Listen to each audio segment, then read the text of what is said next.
Hello बच्चों, कैसे हैं? ठीक हो? तो आज हमारा फिर से दूसरा टॉपिक शुरू हो रहा है।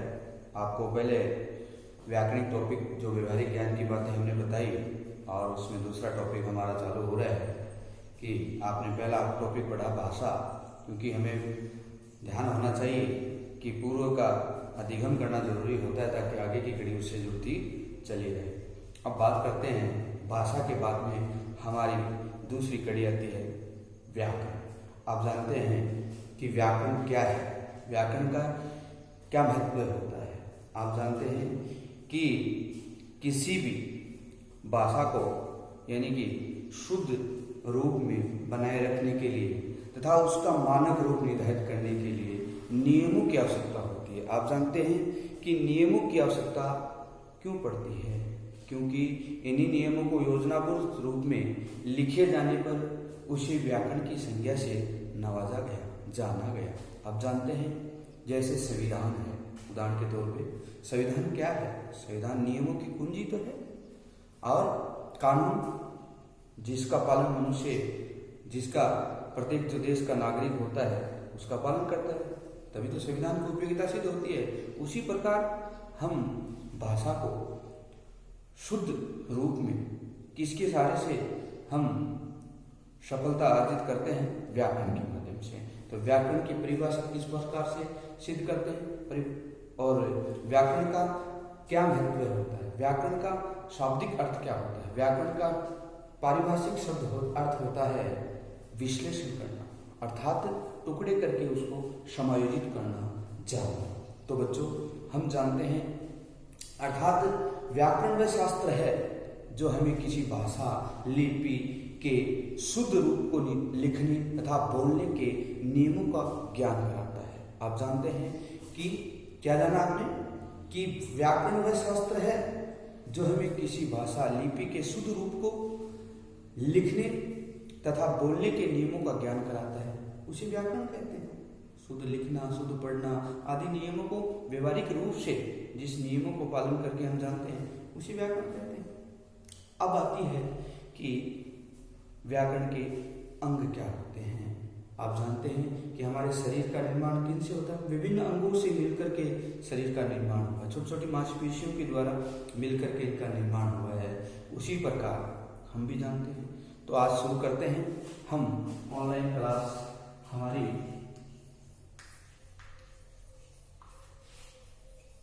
क्लास 2020 सब्जेक्ट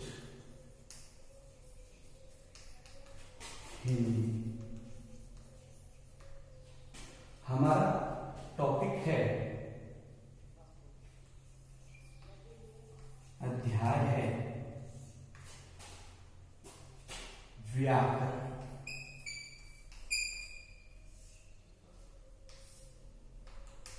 बच्चों, जैसा कि आप जानते हैं व्याकरण की परिभाषा, व्याकरण का अर्थ क्या होता है? आप जानते हैं अर्थ, पहली बात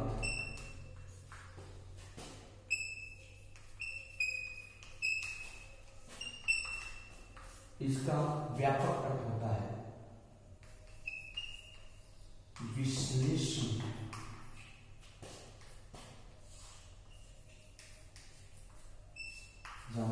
विश्लेषण का मतलब होता है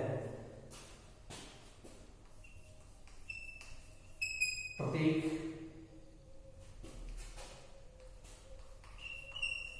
नियमों को ध्यान में रख। आप जानते हैं कि प्रत्येक नियम ध्यान रखेंगे तो हम सफलता की मंजिल पे पहुंच जाएंगे। एक सुदृढ़ कोष का निर्माण हो जाता है, और जो व्यक्ति अपने जीवन में सफलता अर्जित करता है उसको प्रत्येक अपनी लैंग्वेज के ऊपर कमांड होनी जरूरी होती है। उसको शब्दकोश की महती आवश्यकता होती है, नियमों का उनको उसे ध्यान रखना पड़ता है। तो अब बात आती है कि आपने जाना कि व्याकरण का अर्थ होता है विश्लेषण करना, प्रत्येक नियम को ध्यान में रखना, आपने जान लिया। अब बात आती है कि व्याकरण के अंक कितने होते हैं। हैं। शरीर के जैसे अंग होते हैं, हाथ है, सिर है, पैर होते हैं, प्रत्येक मतलब अंग होते हैं, उसी प्रकार व्याकरण के अंग होते हैं। अब यहाँ बात आती है व्याकरण के अंगों की या अंग तो बात करते हैं, अंग होते हैं चार। चार कौन कौन से होते हैं? जैसे हम बात करते हैं सर, आँख, नाक, कान, गला, मुंह है, हाथ, पैर, ये सारी शरीर के अंगों में डिवाइड किए हुए हैं, शरीर के अंग डिवाइड किए हुए हैं। उसी प्रकार व्याकरण के अंग होते हैं। तो उसमें पहला अंग कौन सा होता है? नंबर एक अंग हमारा होता है, जैसे आपसे कोई पूछ ले कि व्याकरण के अंग तो चार होते हैं, लेकिन उनका क्या मूल रूप क्या है? तो जैसे हम बातें, जिस प्रकार भाषा की मूल लिखित ध्वनि चिन्हों को वर्ण कहते हैं। क्या बोला आपने? मूल लिखित ध्वनि को चिन्हों को वर्ण कहते हैं। वर्णों के मेल से शब्द और पद बनते हैं, और इससे ही वाक्य या वाक्यांशों का निर्माण होता है। आप सब जानते हैं, आपने क्या पढ़ा? ध्वनि, वर्ण, शब्द, पद, और पद से वाक्य या वाक्यांशों का निर्माण होता है। ये सब क्या होते हैं? व्याकरण के अंगों में समाहित किए गए।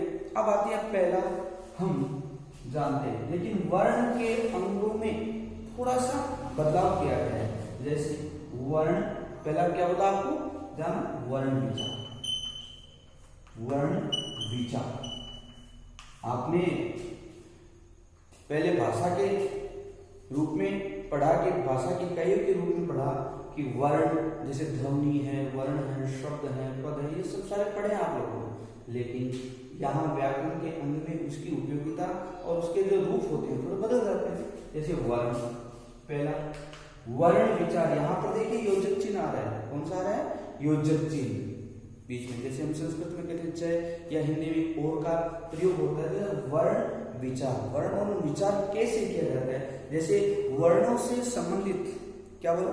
वर्णों से संबंधित उनके आकार, उच्चारण, वर्गीकरण तथा उनके मेल से शब्द निर्माण प्रक्रिया का उल्लेख वर्ण विचार में किया जाता है। किसमें किया जाए? वर्णों से संबंधित उनके आकार, उच्चारण, वर्गीकरण तथा उसके मेल से शब्द निर्माण प्रक्रिया का उल्लेख किया जाता है, उसे वर्ण विचार कहते हैं।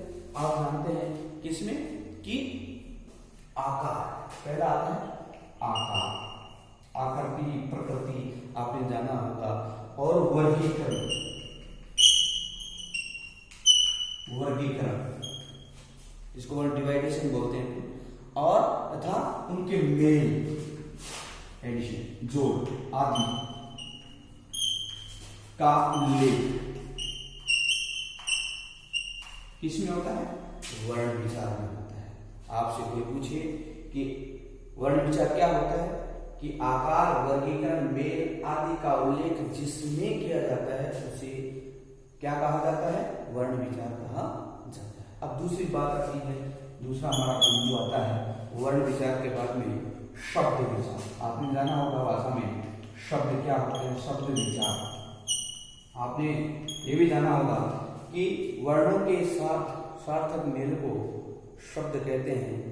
दो या दो से अधिक वर्णों के मेल को शब्द भी कहते हैं। लेकिन यहाँ पर वही बात मैंने यहाँ लिखी थी कि शब्द विचार यहाँ आ गया योजक चिन्ह में, तो वही बात यहाँ करके शब्द के भेद क्या है?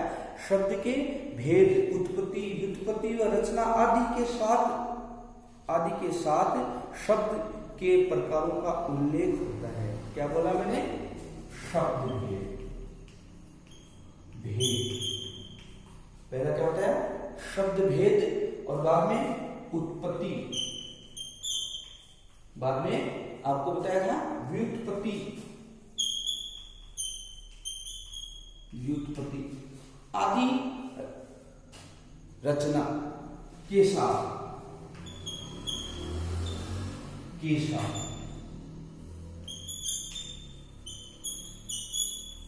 उल्लेख।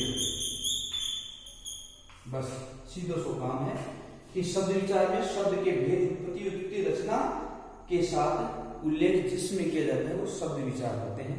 अब आता है तीसरा हमारा बिंदु, पद विचार।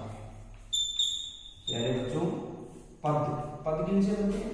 आपने पूर्व क्लास में पढ़ा कि पद शब्दों से बनते हैं। किन से बनते हैं? शब्दों से बनते हैं। शब्द से पद निर्माण प्रक्रिया, पद के विविध रूपों का वर्णन होता है। आप जानते हैं ना किसे? कि शब्द से पद निर्माण प्रक्रिया, पद के विविध रूपों का वर्णन होता है। पद के विभिन्न रूपों का वर्णन होता है। पद से क्या बोला? कि शब्द से पद निर्माण। आपने पूर्व में निर्माण किससे जाना? कि शब्द से पद निर्माण प्रक्रिया, और प्रक्रिया पद के विविध रूप। इन पदों के, किसके? पदों के विविध रूप आदि किसमें होते हैं? पद विचार में होते हैं। समझ गए? अब चौथा हमारा बिंदु है किसका? वाक्य विचार। वाक्य, सेंटेंस। वाक्य विचार क्या होता है? वाक्य किन से बनते हैं? पदक्रम से बनते हैं, पदों के समूह से बनते हैं। अब आती है कि इसकी उत्पत्ति वाक्य से संबंधित उसके भेद, अन्वय, विश्लेषण, संश्लेषण, रचना आदि से वाक्य निर्माण की प्रक्रिया जानकारी मिलती है। किन से मिलती है? कि वाक्य विचार में बच्चों इनके अंतर्गत वाक्य से संबंधित उनके भेद, अन्वय, विश्लेषण, संश्लेषण, रचना, अन्य व तथा वाक्य निर्माण की प्रक्रिया की जानकारी दी जाती है, जिससे हम उनके सिस्टम को जान सकें और वाक्य से संबंधित जो शुद्ध और अशुद्धि का जो प्रयोग जिस वाक्य में हुआ है उसको हम समझ करके आगे बढ़ सकते हैं। ये आपने जाना व्याकरण के अंगों के रूप में। पहला क्या? वर्ण विचार, शब्द विचार, पद विचार और वाक्य विचार। इनको आप शॉर्ट में से जान सकते हैं और लिख सकते हैं, परीक्षा की तैयारी से याद कर सकते हैं। अब बच्चों हम पूर्व में बता रहे थे कि जब तक एक टॉपिक पूरा क्लियर नहीं हो जाता, और आपने भी बार बार पूछा कि सर इसके प्रश्न उत्तर कैसे करोगे, कब कराओगे, पूरा लेसन होने के बाद कराओगे, तो बच्चों की इच्छा थी, हमारी भी इच्छा थी कि ये जो पहला जो व्यवहारिक व्याकरण का जो पहला टॉपिक है उसमें 3 टॉपिक आएंगे। पहला भाषा, बाद में व्याकरण और तीसरा टॉपिक है लिपि।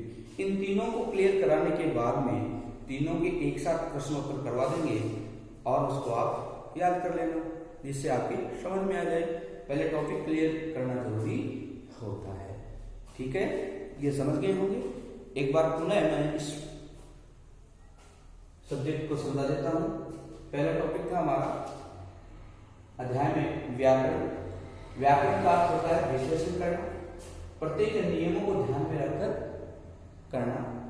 अब आती है नियम ध्यान रखेंगे, क्योंकि आपने जाना होगा पहले कि जानोगे नहीं तो समझोगे कैसे, समझोगे नहीं तो जानोगे कैसे। और दूसरी बात यहाँ नियम की बात आती है, इसके आती है नियमों की, कि मानव नियम बनाता है और नियम मानव को बनाते हैं। आपने क्या जाना कि मानव नियम बनाते हैं और नियम मानव को बनाते हैं। अर्थात हम नियमों को ध्यान रखते हुए अगर पालन करेंगे, आगे बढ़ेंगे, तो हमारी क्या है, सुरक्षा होगी। हमारे हर तरह से हमारा जो सुरक्षा के जो प्रबंध किए गए नियमों से फायदा होगा। तो ये नियमों को ध्यान में रखना जरूरी है। अब आता है व्याकरण के अंगों में। व्याकरण के अंग आपको पता है 4 होते हैं। जैसे हमारे शरीर के मुख्य अंगों में से सारे बॉडी के अंग होते हैं, लेकिन जैसे हाथ 2 हाथ होते हैं, 2 पैर होते हैं, 4 हो गए। उसी प्रकार व्याकरण के भी अंग होते हैं। तो क्या होते हैं 4? पहला आता है वर्ण विचार। देखो वर्ण के साथ विचार जुड़ गया है। अकेला वर्ण होता तो उसकी परिभाषा क्या होती? आपने पूरा वीडियो में पढ़ा होगा। वर्ण क्या होते हैं, शब्द क्या होते हैं, ध्वनि क्या होती है, पद क्या होते हैं, वाक्य क्या होते हैं। हमने आपको भाषा की कई बिल्कुल पढ़ाया है, आप पूरा वीडियो में देख लेना। लेकिन अब आता है वर्ण विचार। तो आकार और वर्ण विचार में क्या होता है, आपको यहाँ पर नोट करवाया गया है कि आकार, वर्गीकरण, मेल आदि का उल्लेख जिसमें होता है वह क्या कहलाता है? वर्ण विचार कहलाता है। अब आता है शब्द विचार, दूसरा टॉपिक शब्द के भेद उत्पत्ति व्युत्पत्ति रचना। क्या लिखा? शब्द के भेद उत्पत्ति और व्युत्पत्ति रचना के साथ जिसमें उल्लेख किया जाता है वो शब्द विचार होता है। तीसरा बिंदु पद विचार। पद किन से बनते? शब्दों से बनते हैं।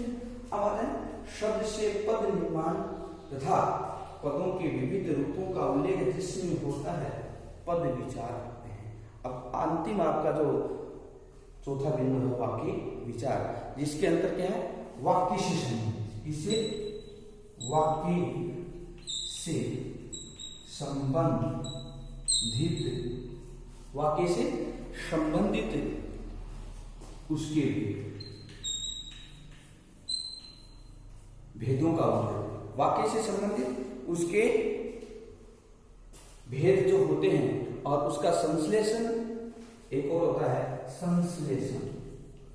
संश्लेषण, संश्लेषण रचना करना आदि किसमें होते हैं? वाक्य विचार में होते हैं। तो आप ये मुख्य रूप से सबसे पहले इसमें जाने कि व्याकरण का अर्थ, व्याकरण के अंग, क्योंकि एक टॉपिक है आधा एक अंक आएगा लेकिन उसमें ज्यादा मैटर नहीं है। ये 4 उनके अंग दिए गए हैं और उनकी परिभाषा दी गई है। आप इसको मुख्य रूप से समझें और आगे के क्लास हम नित्य रोज जो है क्लासें आपको उपलब्ध करवाएंगे और इन क्लासों को आप नित्य देखते रहें और अपने जो और जो साथीगण उनको भी शेयर करते रहें ताकि उनको भी इसका फायदा टाइम से पूर्व मिलता रहे और आप जो है समय का सदुपयोग करना सीखें ताकि जिंदगी आपकी स्वर्णिम बने। और आगे की क्लास हम आपको जल्द ही लिपि के बारे में पढ़ाएंगे। बाद में तीनों का एक साथ ट्यूशन करेंगे। जय हिंद, जय भारत।